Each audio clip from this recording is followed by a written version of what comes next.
नमस्कार, स्वागत है आपका इंडिया न्यूज पर और मैं हूं आपके साथ स्वाति सिंह। मध्य प्रदेश के राजस्व मंत्री गोविंद राजपूत और उनके परिवार के सदस्यों को पता नहीं था, ऐसा बयान सामने आ रहा है कि उन्हें नहीं पता था कि उनके विधानसभा क्षेत्र सुर्खी में वन भूमि पर बने दलितों के पीएम आवास को प्रशासन ने अतिक्रमण बताते हुए तोड़ दिया है।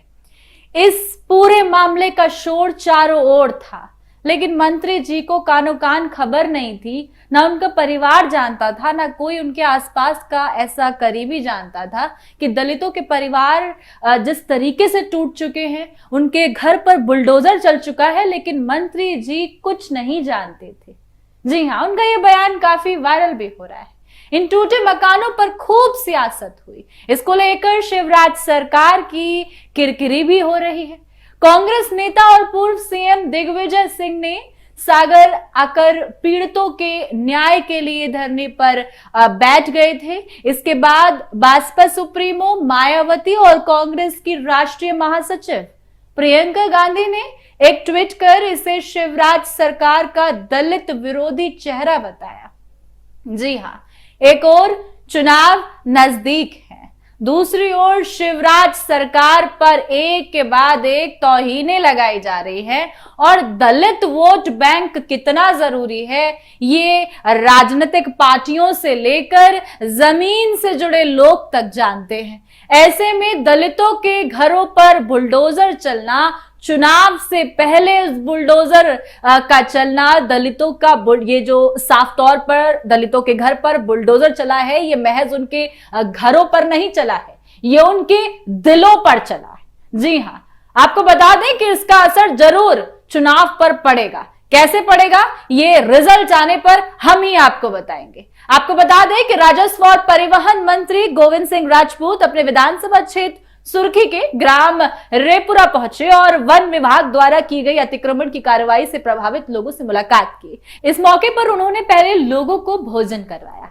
और उन्हें जरूरी सामग्री दी। मंत्री ने लोगों को ठसाठस बांधते हुए कहा कि कोई भी चिंता ना करे, सुर्खी मेरा परिवार है, किसी को भी परेशानी नहीं होने दी जाएगी। वन विभाग की कार्रवाई पर रेंजर को निलंबित कर दिया गया। 2 दिन के अंदर आप लोगों को पट्टे आवंटित करा दिए जाएंगे। घर बनाने में भी मेरे द्वारा सभी की मदद की जाएगी। इस दौरान उन्होंने मौके पर ही सागर कलेक्टर दीपक आर्य को जरूरी दिशा निर्देश भी दिए।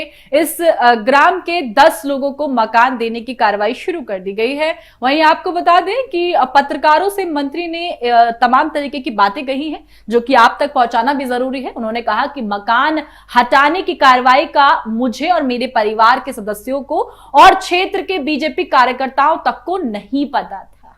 सोचिए, कुछ नहीं पता था, बुलडोजर चल गया, लेकिन मंत्री जी और पार्टी के तमाम नेता कुछ नहीं जानते थे।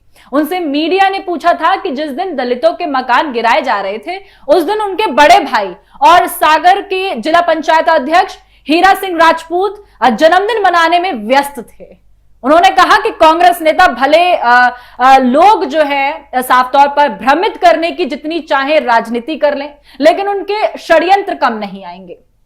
कांग्रेस हमेशा तोड़ने की राजनीति करती है, जबकि बीजेपी जोड़ने में विश्वास रखती है। उन्होंने कहा कि कांग्रेस नेता आजकल बौखलाए हुए हैं, वे जात पात की राजनीति करने से भी नहीं चूकते। कांग्रेस नेताओं का काम सिर्फ आपदा में अवसर ढूंढना है। 2 दिन पहले रेपुरा आए कांग्रेस नेता दिग्विजय सिंह सिर्फ हमारे व्यस्त साफ तौर पर जिस तरीके से नजर आ रहे थे, व्याथा पर राजनीति करने के लिए खड़े हो गए थे। कैसे दलितों के घर तोड़ने पर सियासत हुई और तेज रेपुरा ग्राम में जमीन पर बैठकर पूर्व सीएम दिग्विजय सिंह ने पीड़ितों और प्रशासन से चर्चा की। इसके भरण पोषण और नए मकान बनने का लिखित आश्वासन लिया था। इस दौरान उन्होंने मंत्री गोविंद राजपूत का जमकर आरोप लगाए थे। इसके बाद भाजपा सुप्रीमो मायावती ने भी ट्वीट किया था। दलित परिवारों को घरों जिस तरीके से तोड़ दिए गए उसे शर्मनाक बताते हुए मायावती ने भी तमाम तरीके के सवालात खड़े किए। कांग्रेस की राष्ट्रीय महासचिव भी प्रियंका गांधी ने भी शिवराज सरकार की आलोचना की थी।